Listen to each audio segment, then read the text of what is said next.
来看看川普其实关心什么呢？除了商业利益啊、关税啊、要钱啊、稀土啊，关心这件事情，总统山在美国这个地方岩壁上面的总统山已经有5位总统啊，四位总统啊，都是历来被认为最伟大的领袖。但呢，现在川普在受访公开再讲一次说，我要成为这第5个头像，加入他的脸。美国国家公园管理局当然打脸说不可能再有第5位总统啊，可是他们的部长说可以啊。那这是 NBC 在访问副总统 Vance 的时候，过去呢就曾经有问过川普，那时候说，哎呀，这个可能大家以为他开玩笑，他是认真的。但除了认真的事情，还有一件事情，就是你以为川普影响美国或全球只有4年吗？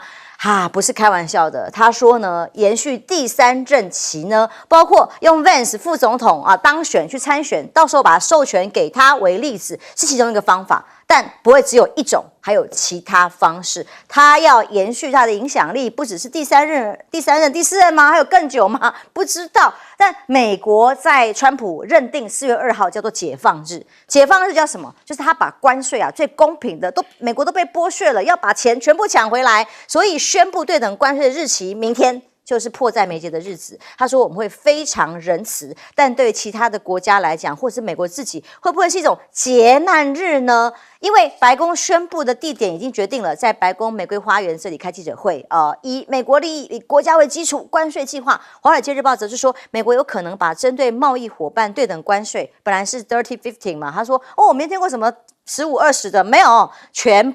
全球都要课征最高20%的齐头关税，为了美国利益。但美国利益真的是利益吗？还是对他一直强调说这是非常好哦，告诉民众这是最好 ，very very nice。他用最简单的文字在告诉民众说，这是美国经济大好的时候来了。但是呢，不会有通膨吗？国际上又如何抵制美国的呢？现在在社群上疯传叫 hashtag 抵制美国，包括可口可乐啊、麦当劳啊这些品牌都被抵制了。因为川普关税狂潮来袭，经济学人警告是说，是美国自己会受害最深，因为恐怕会倒退100年，通膨啦，扩大贫富差距啦，财政问题啦，把关税水准拉高到2战以来最高的程度，所以美元美债齐跌，黄金跳升避险嘛，大家往黄金去投资，避免美债收益还下降，市场的情绪都已经推到最高点了。4月2号，明天马上上路的全球说是错的蛋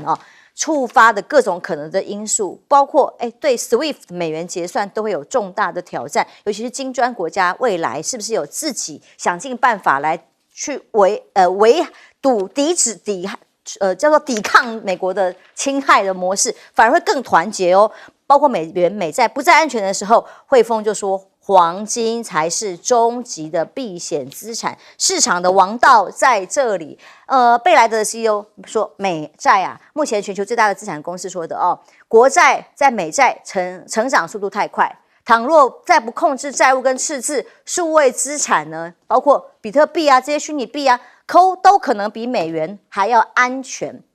但上次当然我们也看到川普要怎么把债抵掉嘛，就是不想还你，换美军的驻扎就当做一种抵债的方法等等。但还有一个人也很惨很倒霉，特斯拉。马斯克虽然感觉授权很多要给他无上的权力去砍各种的部会，结果呢，现在讲关税，美国汽车是全面的25%的关税。川普说才不在乎什么汽车涨价呢，因为他要逼着大家去买美国车，真的吗？这是个大问题，因为光马斯克他的这个销售额、进口他生产的工厂大部分在中国大陆那现在所谓的涨价也打到他的好朋友，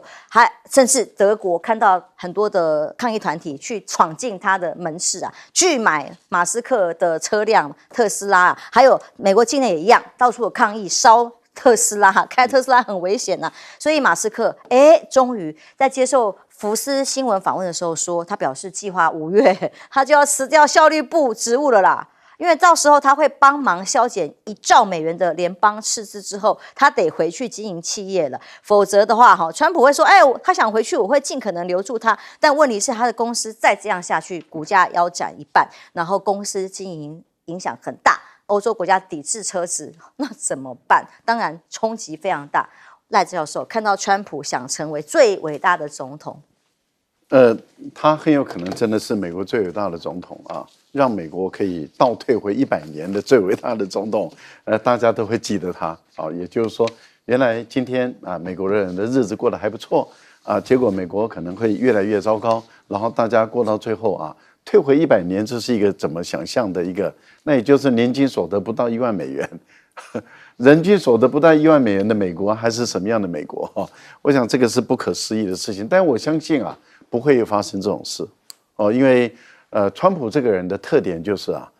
这个一看到该转弯就转弯了，因为他没有什么脸的问题。隔天不一样，不用初一十五，对，隔天就不一样了。因为他没有脸面的问题啊，他没有，因为他不会有说我没有面子的问题，不会有啊。那既然不会有面子的问题，就不会有羞耻心嘛。那一旦没有羞耻心，他可以随时改变。那改变以后，他还可以义正辞严说：“我本来就是决定要这样做，这是我耍的一个花招，很漂亮吧，厉害啊！”所以他随时可以变。我只是来试看看美国现在还有多少影响力。果然，美国影响力还是很大啊。但是呢，我已经达到我的目的了，所以我现在退回去原来的位置。然后他可以随时变，随时改口，随时说他的另外一套。那我想这个是川普的一个特点，但是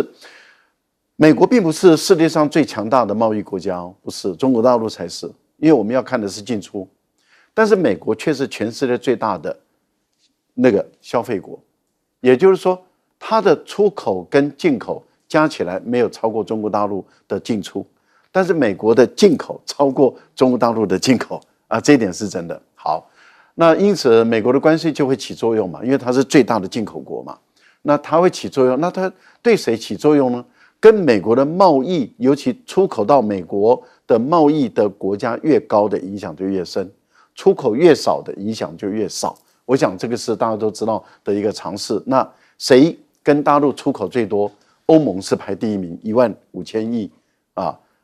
然后中国大陆排第2名，6000多亿。但是大陆的税已经到33了到38了，已经快要破最惠国待遇了。所以已经意义不大了，可是欧盟的影响就很大了。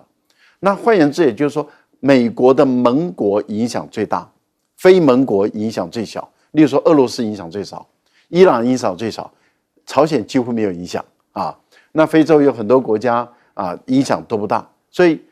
跟美国的贸易额越小的国家，它影响就越少。越大的国家影响越大的话，美国的盟国影响最大，欧洲影响最大，所以现在欧洲是严阵以待。还有亚洲里面，就是我们看到东北亚的影响最大，韩国、日本影响很大，其实台湾影响也很大，所以也都严阵以待。印度的影响也很大所以印度本身也在严阵以待。我想大概是朝这个方向走。所以严格上来讲，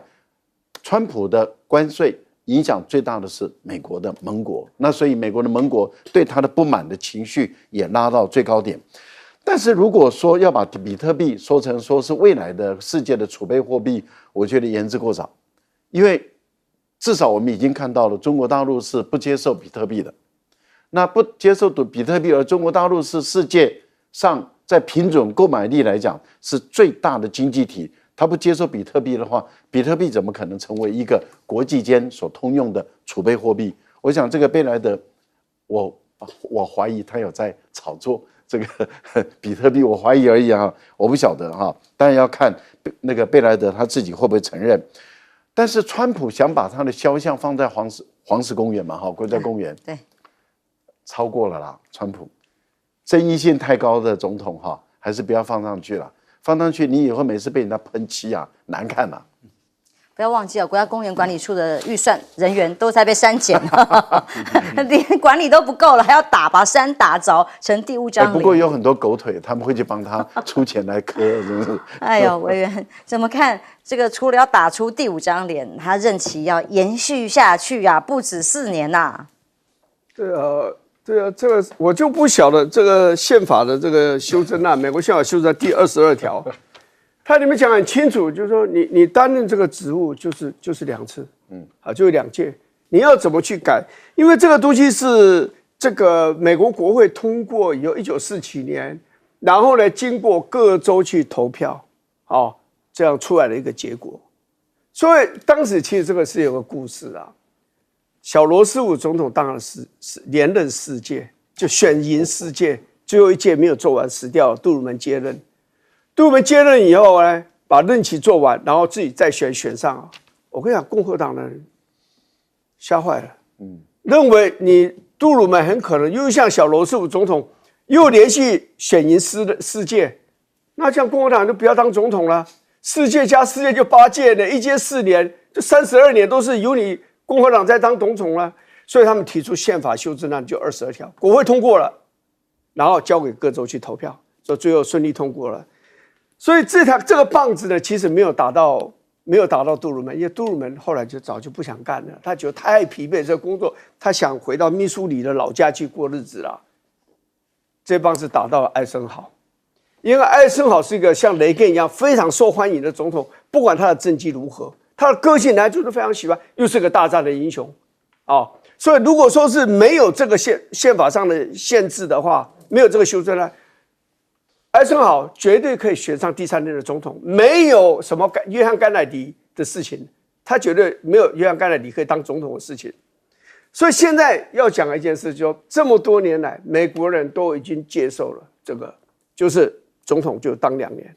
你要改，那你要经过国会投票，然后要交给各州去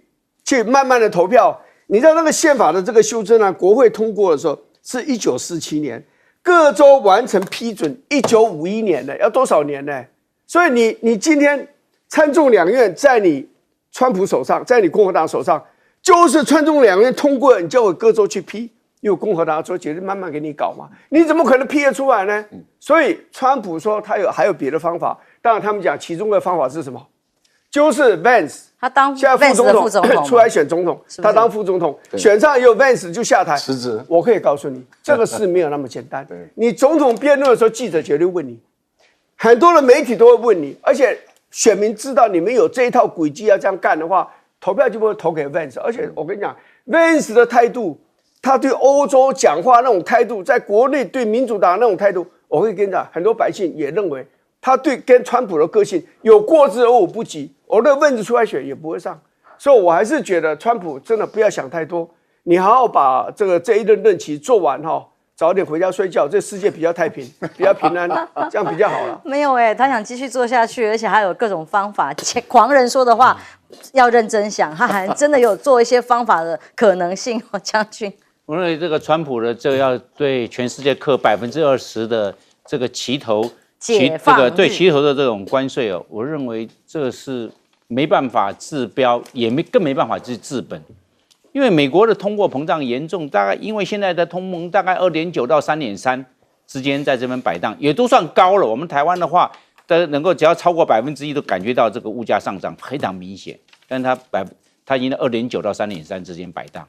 那在这个状况之下，我认为是美国出在哪里呢？美国的生产力出了问题。美国工人的工资比我们台湾的工资高3倍，你就知道人力成本就高3倍了嘛。你这样，那换算到整体成本，因为还有机器设备成本，还原料成本，还有这个土地厂房成本算进去，所以在美国，就算是台积电在美国做生产，它的售价、它的成本价比台湾高，总体的高10%，还是贵啊，没有办法。问题在这个地方啊，它应该从这个人力成本上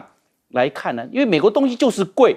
他给人家课这个关税，那等别人课关税的话，别人的话东西就是便宜。他要怎么样想？美国怎么样降低生产成本，让美国的东西也便宜，也可以卖出去。现在美国东西卖不出去，就是高，就是贵，那不能买其他的，就是便宜。所以他问题他没看到，他这样子就是以为把关税课高了，经济问题就解决了，内需就会扩大，其实未必尽然，因为他的这个产业的结构。没有做调整，问题会一直存在。那再来我们看，那现在黄金价格上涨啊，那换句话说，美元有问题啦。因为美元世界局势不稳定，大家就要买黄金。因为只要美元是稳定的，大家买美元就好，买美金就好啦。现在换句话说，美金也有问题那大家就要去买黄金来避险。那大家都去买黄金的时候，黄金价格就提升了。你看黄金价格一直在上涨，那这样的话，这个可以看得出来，那美元在这一方面的。这优势的美国强势的美元就受到影响了。我们看到 SWIFT 的这一方面的国际的这个金融的这种交换的这种交流的这种机制，那美元的话，将来会不会变成其他的货币就像我们讲的虚拟货币做取代，比特币做取代呢？我认为会逐渐没有办法一下取代，但会逐渐被取代。换句话说，强势美元就没有，在未来就没有那么强势了。那换句话说，对美国这方面的经济的发展，长期来看，我认为并没有解决问题。所以，川普看的只是当下，他并没有看到美国长远未来的问题。马上明后天要公布的所谓的解放日，究竟对全球的经济造成多大的冲击影响，甚至对美国自己本身的影响会不会更大？大家拭目以待，这观察当中。但是呢，对于另外一方面，他全力要对付的中国大陆来讲，反而这个是一个更扩大连结跟合作的机会吗？看到习近平在今年的第一次要出访，宣布4月份，马上也要去好几个地方，包括马来西亚、越南、柬埔寨，这是从2023年12月以来再一次的国事访问。那这次访问的东南亚3个国家呢，被形容呢就是在降低美国外交政策的冲击，甚至在这种全球都是对手敌手要瞌睡的情况之下，北京反而可以成为更可信赖、负责的地区伙伴吗？加深关系吗？一方面，对于台湾的军演是这样子的形态，但对其他国家来讲，《人民日报》的报道说，中美还可以完全的互利跟共赢。这个互利共赢1+1大于2，其实台湾更要担心台湾的处境是什么。而大陆的晶片 AI 要突围，美国全面围堵，就是不想要让大陆的发展太快。但是现在看起来，川普成立投资加速办公室，晶片法补助纳入管理等等的措施，都是先把别人的公司要过来嘛。那补助其实很多都已经不给的情况之下，相反于如此，中国大陆的官媒说，中日韩却将加强晶片合作，以致应对川普的措施，所以不再一见得是美日韩哦。那现在在中国大陆在突破这样子的防线底下，更多的合作正在拓展当中。有一份蓝皮书，在北京海归的统计里头，已经有123万人回到这个大陆去，而且呢，60%都投入 AI 新兴产业，包括了汽车啦、互联网啊、AI 啊等等的。对于整个经济还有这科技的发展的人力资源成本、人才的部分，快速的在成长当中。但是美国的晶片禁令呢，对于 AI 专家李开复来形容，过去2年这个做法反而对大陆的晶片禁令效果不大，因为 AI 产业正在大洗牌，大家都观察到这个现象了。大陆企业擅长制造的之后的训练啊、推理晶片啊，已经在 AI 竞争当中有了一个优先的状况吗？美国现在也在担心，看看机器人好了，大陆制的人形机器人可以原地侧空翻。然后这个 CNBC 也说，这迹象显示人形机器人在中国走得很前面。现在看到这个画面是一个消防机器人，宇树科技所推出在杭州的，所以呢，用水炮啦、消防的各种的设备啊，不用有危险。人力不用危险，就有新的伙伴加入在其中。宇树还有一个 G1 的人形机器人是主播身份亮相。然后看起来很逼真，对不对？这个卖什么？它是带货，卖机器狗 GoTo 啊，当天5分钟卖了128万元台币，586万元的记录啊，卖机器狗。所以你分不出来人还是机器人的情况之下，现在这些技术正在快速的升高它的竞争力。那么中国还有个光刻机被越境，艾斯摩尔，美国不是要限制它卖任何的产品给大陆吗？但现在呢，深圳晶片厂商新凯来出现了。那么上海国际半导体出现它的时候，看到的这个数字一直在上涨之外，也让它的神秘度发现了这个可观的原因。因为新凯来形容是弯道超车。过去呢，到底从哪里来？突然冒出来资金，还有研发技术，原来现在解密了。核心团队是小华为国家队黑马，同时资金也是从人员啊、资金啊都是从华为来。那很多的设备呢，在去美化产业链之后，反而支援了7奈米啦、5奈米啊等等的上游自制。因此，包括国产的 EUV 的光刻机，中国科啊、哈工大等等，都一连串的完成了对抗美国在 AI 这一块上面的储备能力。戴老师，马来西亚是东盟的轮值主席国哈，那习近平已经13年没有到马来西亚去访问了，那这一次到马来西亚去访问，那当然是大事啊。很明显的啊，我觉得他有几个重要的一个任务啊，一个是有关于南海共同行为准则，只差最后的临门一脚，也就是说已经开始进入3读了。那一旦通过的话，这个南海共同行为准则就覆盖了所有的国家了。那你美国跟北约的国家进入南海，你要遵守这个准则。所以我觉得对大陆来讲，这个部分里面要推的。另外一个部分里面就是大陆跟马来西亚的这个经济园区发展的如火如荼。那现在它一直在往外扩大我觉得这个是中马之间，不管在半导体或是在经济科学的发展中是一直在往前推力。还有一个我觉得最重要就是因应现在的川普所发动的贸易战，因为目前来讲，大陆它会跟东盟10国在往上提升一个更加这个自由贸易的这个合作计划，这是第一个，就是10+1再往上走一台阶。另外你也注意到刚刚谈到的就是王毅他跟日本还有韩国的这些外相的外交部部长都有谈到有关于中日韩的自由贸易区也要再上走一台阶，然后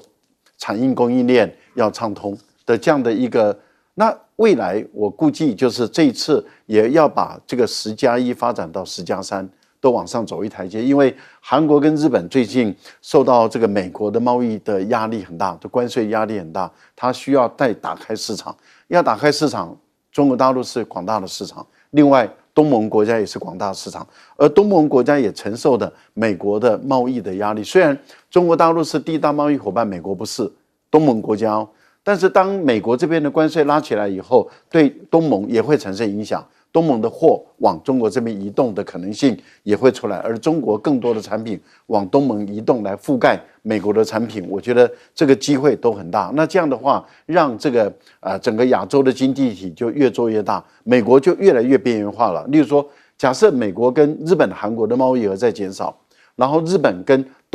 美国跟东盟的关系的贸易额在减少，本来跟中国大陆的贸易额都一直在减少了，那美国在亚洲的经济活动越来越弱，越来越小，它的影响力当然就越来越低了我想这是一个更长远的一个未来，我们可以看得到这样的一个趋势，除非川普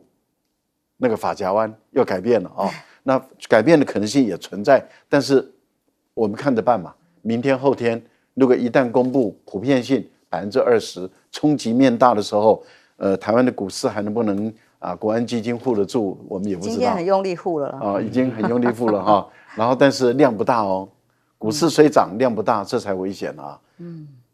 股市涨的时候量要大没放量，观众朋友就要小心谨慎好，我觉得李开复他是这方面的专家，他已经观察看到而且我也听到蒋尚义他有谈到大陆的半导体的发展，他说不能小看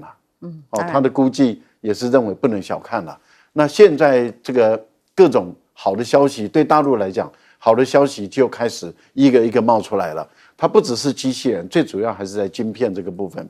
大陆的晶片的突破，还有那个 CPU 的突破的速度，实在是十分惊人。惊人到什么程度呢？惊人到美国跟 ASML 他都受不了了。好，我们休息一下，马上回来。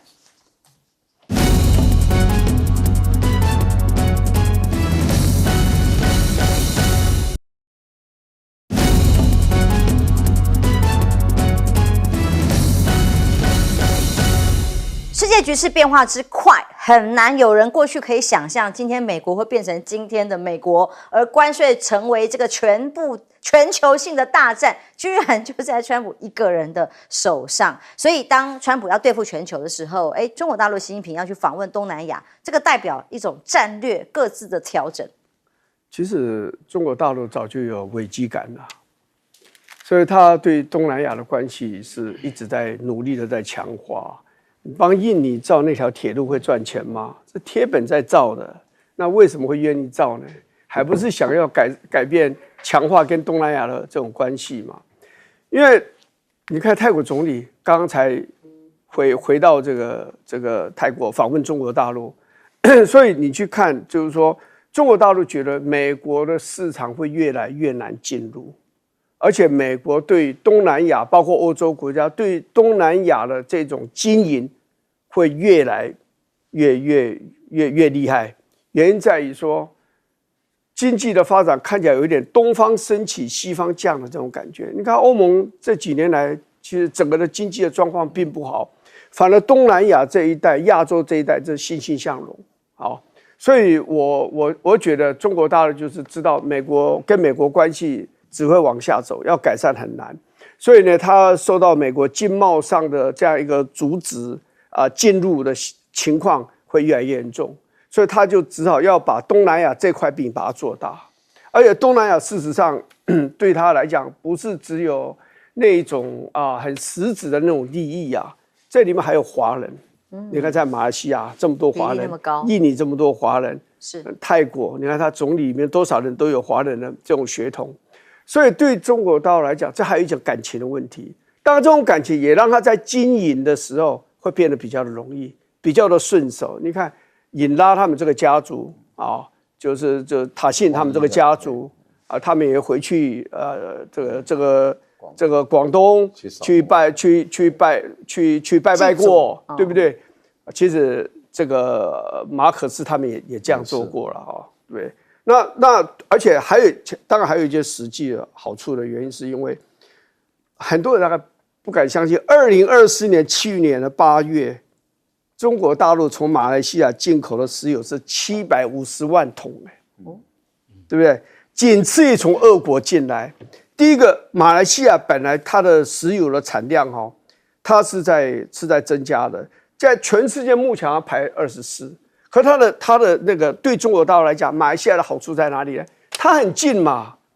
从沙特阿拉伯进来石油，光是那个运费你要花多少？委内瑞拉也是进来花多少？这边当然还有一个是蛮有趣的事情的，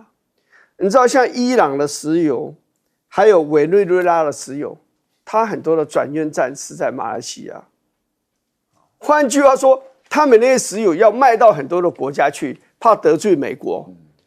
这些很多国家不敢给他买。但是当你运到马来西亚以后，你要转到哪里去，那就看马来西亚跟这些国家之间怎么安排。我相信中国大陆进口了很多石油里面，有一部分就这样子进去了。当然，中国大陆也大不拉拉的从委内瑞拉本来就有进口石油了，只是未来会怎么样，我们不晓得啦。所以，东南亚国家对中国大陆来讲，不仅是市场的问题，而且还有一些的原料的取得的问题，石油加上一些的矿产在马来西亚、印尼这些都是很丰富的。所以对他来讲，而且有地利之便，经营起来也比较的容易。所以中国大陆对东南亚的关系，他会花更多的资源在这上面做经营。然后这些国家在美国这样，川普这么强势打压各国对美国的这样一个市场的这个经营，这个外销到美国去的这样一个打压，他们也会很乐于跟中国大陆去发展更密切的经贸关系。所以未来我们常常一定会看到。这个中国大陆跟东南亚之间领袖的互访的次数会频频发生的，所以世界经贸的版图合作现在正在改写跟重组。休息一下，马上回来。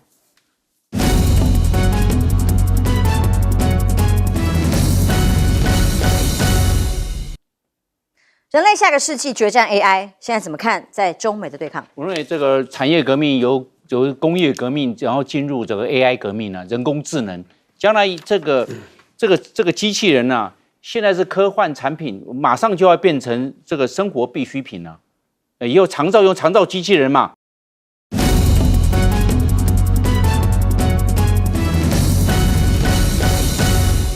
观众平安，欢迎收看 TBS 新闻大白话，我是王浅秋。首先，接下来这一节跟我们去讨论最新国际以及国内议题的来宾，第一位是国际政治专家赖岳谦老师。主持人好，观众朋友大家好。国际战略学者林玉芳委员，大家好。退役空军中将张延廷将军，主持人好，大家好。今一早起床，虽然4月1号是愚人节，但大家知道这不是玩笑，是一个又是大规模的军演。这次中共东部战区宣布之后，有央视直播之外，动画一直出炉没有联合毅力舰什么类似这样的名字哦，现在直接不用取名字了。看到画面是出现绿区，或者出现癞蛤蟆。这些画面通通出现在这个宣传的影片跟动画里头，当然羞辱意味极强，但他甚至用了黑神话悟空的悟空制服癞蛤蟆的画面，这个都是游戏大作的画面场景，运用在这种所谓宣传影片里头。那当然，这个是画面如此，实际上呢，也的确团团的把台湾周边都围住了，让大家更觉得心里一惊的，可能更是这一段，在公布军演影片里面，影片里出现了各个台北、台中、花莲、高雄几个县市的目标，是对应锁定的攻击目标位置吗？同时还出现了街道的画面，包括了101汉口街或者是台中街头的画面。所以这所有的画面是象征什么呢？是象征接下来他们演习锁定的目标或攻击的方向吗？那台湾真正对于安全到底准备了什么？我们在心里的担心里面听到的国防官员都是说，哎呀，对岸只是外强中干，美方会帮我们。看看美方啊，疑似一个最新五角大厦文件流传出来说，这个华盛顿邮报报道的机密文件，美方将优先嚇阻中国，转移目标了吗？不再是俄罗斯，是中国大陆，避免他夺取台湾，强化本土防御。那么南韩的专家说呢，有个重点哦，其中要先在其他地区承担风险。韩国驻韩美军真正的敌人呐，不是要对抗北韩，是要到时候万一台海有冲突的时候，要求驻韩美军要出动来先前期的去阻止两岸的冲突吗？那甚至进一步，国防部长说到日本去剑指中国，他直接在对方的国防官员面前讲的了哦。如果日本是美国在遏制中国扩张行动里不可或缺的伙伴的话，宣布升级驻日美军的指挥系统之外，如果到时候真的有战事的话，是要日本自卫队直接应对第一时间未来西太平洋区域的冲突的。当时对方的官员的脸色是不太好看，但是美军说了哦，094晋级，在中国大陆的武力防备上面，解放军首款真正的核威慑潜舰已经迅速的扩大。那美国战略司令部甚至评估，他们认为中国现有的6艘所谓的晋级的弹道飞弹潜舰是里头最真正可靠的核威慑的力量，每艘都可以配备包括了12枚的潜舰弹道飞弹，并且都是易部署的固体火箭式，所以这个威胁对美军来讲，他认为是最大的。但被我们国防官员说，哎呀，他只是外强中干而已吗？再来看看台湾会像乌克兰一样成为美国的棋子吗？纽约时报曝光了这段非常大家都曾经在战时过程当中怀疑过、讨论过，但被证实了吗？纽约时报的披露，俄罗斯呢从2022年打乌克兰以来呢，美军就已经直接跟乌克兰一起住在德国基地的这个地方建立秘密合作，所以所有的攻防啊、战略啊、打击目标啊，甚至前线会被打哪里啊，都是由美国所指引，所以是指挥乌军在支持的哦。但结果现在呢？现在乌克兰的处境是什么？来看看欧洲的情报领袖说，他感到震惊。他说，美乌现在都是杀伤链的一环，美国对于当中的参与，甚至让乌克兰去顶这个战争的风险跟杀伤。毁灭性的杀伤力是这么的密切，但川普呢，现在的策略更清楚的，是很直白的在讲啊，现在应对的目标的新策略是要牺牲乌克兰联俄，干嘛呢？至中啊，所以过去尼克森的战略一样啊，现在等于是反向尼克森策略，想要把中国大陆视为最大的敌手，包括各种的竞争能力。因此呢，既然如此，就要放弃乌克兰，联合俄罗斯对抗中国。那川普前天还在讲说，哎呀，他不相信普京，他很愤怒，都不守信用等等，也不相信他会。实现相关的停火协定，结果现在他又改口了，他又说，就终结俄乌战争协议的话，相信普京会履行其部分的承诺。2天之内的说法完全相反，但是不是跟这件事情有关呢？因为美国跟俄罗斯已经开始谈什么稀土要合作啦，不只是在乌克兰稀土要获取，俄罗斯境内也有一些投资合作。经过这个特使啊，德米特里耶夫啊一起去穿梭的结果，就说，俄罗斯跟美国已经开始就稀土、金属、俄罗斯境内其他项目展开讨论。但这个报道内容仔细看下来，厉害了，路透社的报道哦，他们对于俄罗斯的稀土啊、矿物啊。不像乌克兰是要拿的要求提供的免费的，他是要买哦。美国要向俄罗斯买这些稀土，所以泽伦斯基现在处境是什么？川普直接这次生气对象是泽伦斯基了，传出来泽伦斯基要反悔矿产协议。他说，认为泽伦斯基正在试图退出稀土协议，如果他这么做的话，他会面临大麻烦 ，big trouble 啊，会非常非常的大麻烦。乌克兰现在没有回应啊，但现在等于压着头在断头台上面要他签了吗？但现在迟迟仍然换不来俄乌的和平，所以赖老师看到军演对照乌克兰，大陆这次的军演的规模不小啊，那动员的速度这么的快，这代表说他的实战能力啊，跟这次军队的动员能力是很强的啊，速度反应非常快啊。我们也留意到啊，这次军演跟过去有所不同。第一个就是没有代号了，过去例如说有利剑啊 A、B、C 等等，现在没有了，那就代表说未来他随时可以根据啊这个政治，或是根据他自己的需要，最主要是根据政治状态，然后他就可以宣布啊什么时候举行军演。而另外一个部分里面就是说，军演有开始日，没有截止日。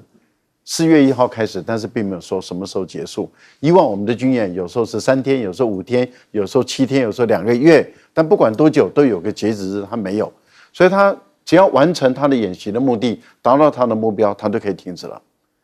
但问题就在于，那未来他要发动战争的话，他可以用演习的方式来做发动战争的一个预做准备，也就是说，他可以宣布我现在要进行演习，那。以台湾以目前，例如说你刚刚讲的，我们的国防部说，哎呀，他们只是万强中干啦，啊，我们有万全的准备啦，我们一切都在我们的掌控中。那长期以来你就麻木了，你就麻痹了，然后以后的演练，哎呀，万强中干啦，都在我们的掌控中，那由言转战就随时发生了，这个就是一个很有可能会发生的一件事情了啊，就是久而久之你就麻痹了，你就麻木了。我觉得在这个部分，另外我们要问的是，这次的演习针对谁？这次演习很明显的就针对于美国跟台独来了。那为什么说只针对美国？你看看美国的国防部长才刚刚走，而他来亚洲这次干什么？他到菲律宾说我们再给你5亿，然后你要菲律宾啊，在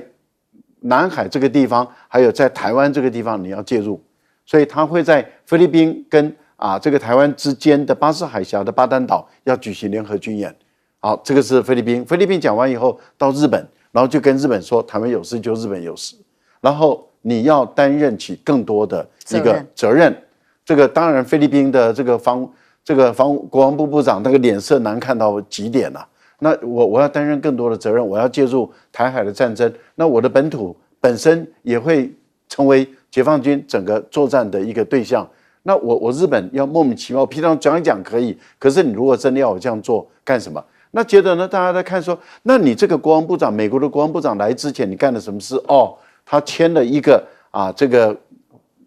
这个暂时协议，就是中期的一个备忘录给国会，国会现在在审查了，而且他列为机密，也就是说，非职务等的人都不能够看这份文件，这份文件还有很多地方是划掉的，那就是代表。他的逻辑是要尽快的从欧洲抽出来，然后要转在印太这个地方来，转在印太里面，从过去对中国大陆的攻势作为转为防御的作为。那也就是说，美国他估计俄罗斯在太平洋没有办法用常规的武力攻打到美国本土，而中国大陆是世界上唯一有能力用常规跟核武攻打到美国本土的国家。这个他的国防白皮书里面，国防这个战略转型报告里面写得非常明白，说大陆是唯一有能力用常规武力跟核武力攻打美国的国家，而我们的国防部说，解放军只是一个纸老虎，万强中干，而美国不这样认为。那我不晓得他到底是美国的判断错误，美国的国防部判断错误，还是我们的国防部判断错误？这个请国防部站出来说话，说美国的国防部评估解放军有能力用常规武力打击美国，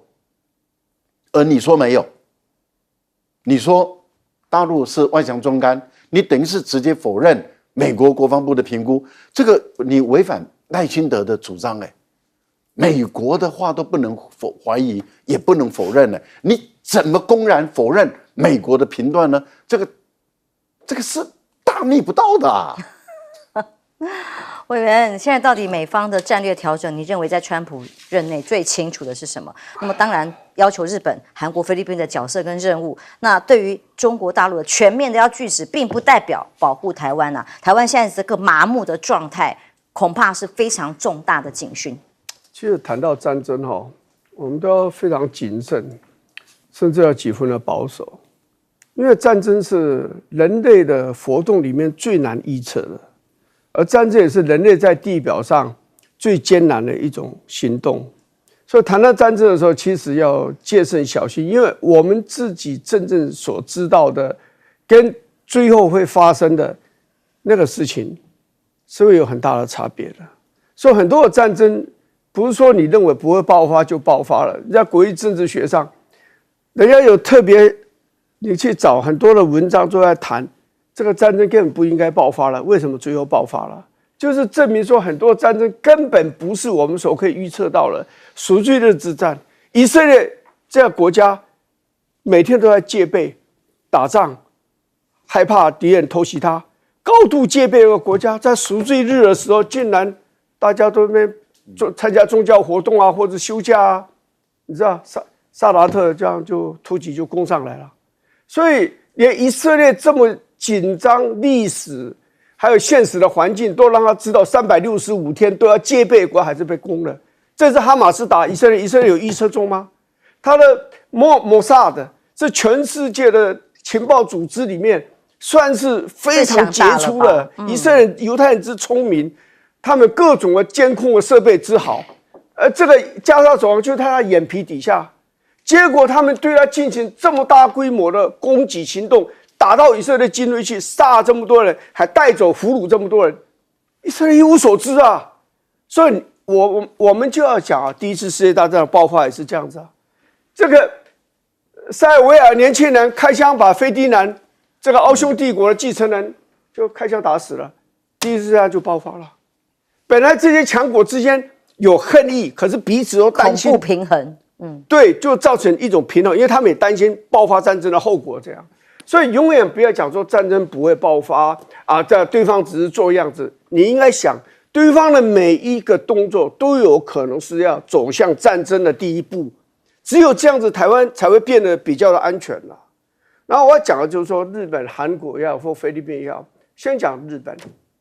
你想，如果说是台海爆发战争，美国人叫日本说你向前走，你就投入战场，你直接投入战场。我问你，日本是全世界唯一吃过2颗原子弹的国家。2次大战。在海外也死了这么多人，光是琉球之役就死了多少人？请问你日本人会随便走向战场吗？他会随便走向战场吗？因为这个战场可能会让他再吃一次核子弹的，这不是原子弹，是核子弹。你认为？第二个人讲韩国好了，韩国的旁边，有一个北韩，虎视眈眈，你去加入台海的战争，北韩趁这个机会打你怎么办？第二个，北韩有核武。中国大陆也有核武，你说南韩，你投入这个战场，台湾的台海战场跟中国大陆打仗，那你想想看，你韩战怎么打的？你韩战的时候，你韩国几乎都要被灭国了，退到釜山了，最后一个根据地了。这样的民主，这样的国家，你认为在2个核子武力的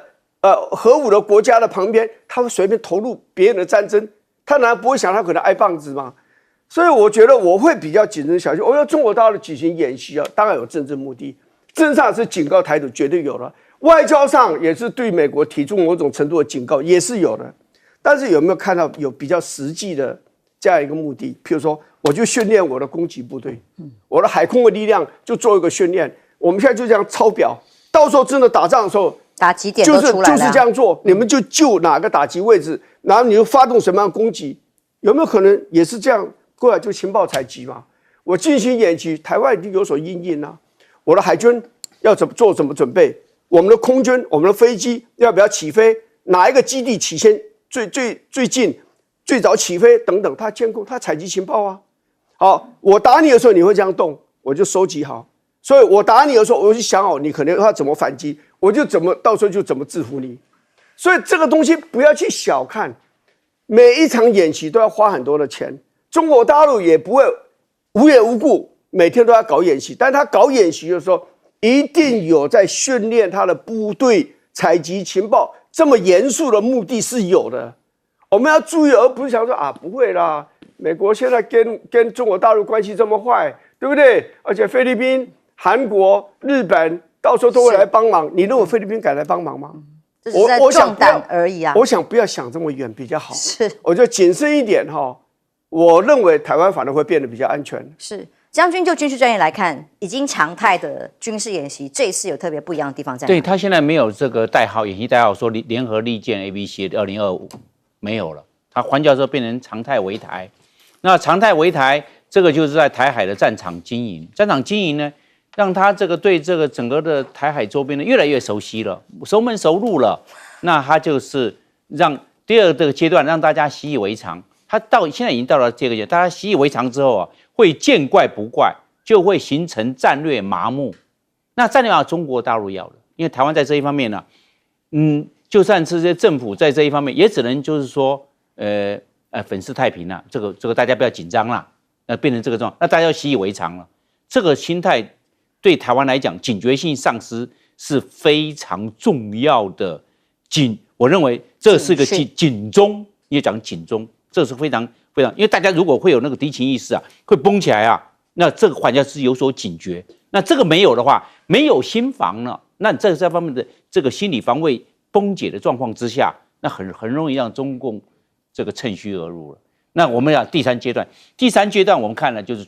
大家这么围台的猝然斩首，他为什么要把什么汉口街啦、台北101播出来了？这个就是这中国大陆讲过嘛，损小效高，快打速决。那这个就是讲了将来要精准的斩首，因为擒贼先擒王，这样子就可以损小效高，损失的不大，但是他的活着的利得很高，是这个样。他将来慢慢这样就往朝这个方向去走了，而且我们这些社会大众啊，还真的中了这个中国大陆所铺陈的这些脚本呢，心防上没有了嘞，然后也习以为常，真的这样子，还真的按照中国大陆剧本去走了，不会，大家应该会感觉到马上警觉，马上有所防备，就跟刚才林委员所提到的，会有这方面的应变，好像在这方面我们好像习以为常。那我们先来看乌克兰呢，打到现在，我认为变成一个工具人，变成西方国家牺牲乌克兰来打残俄罗斯。俄罗斯经过这3年呢，也损兵折将，让乌克兰毁掉了，这个国家没有希望了，没有救了，因为他整个年轻一代全部战死沙场，几乎。所以我们可以看得出来，然后俄罗斯也被拖住了，也在国际舞台上所能够扮演的角色也消退了。所以乌克兰最可怜，因为他没有战略警觉，没有做一个正确的国家战略判断，结果整个乌克兰为西方国家牺牲，还欠了一屁股债，还割地还割了，矿产也抵押了。所以最可怜的是乌克兰，他没有专业的战略判断跟战略的这个核心概念，让这个国家亡掉。所以我们的台海安全还要靠美国，还在想着川普可能给的帮忙吗？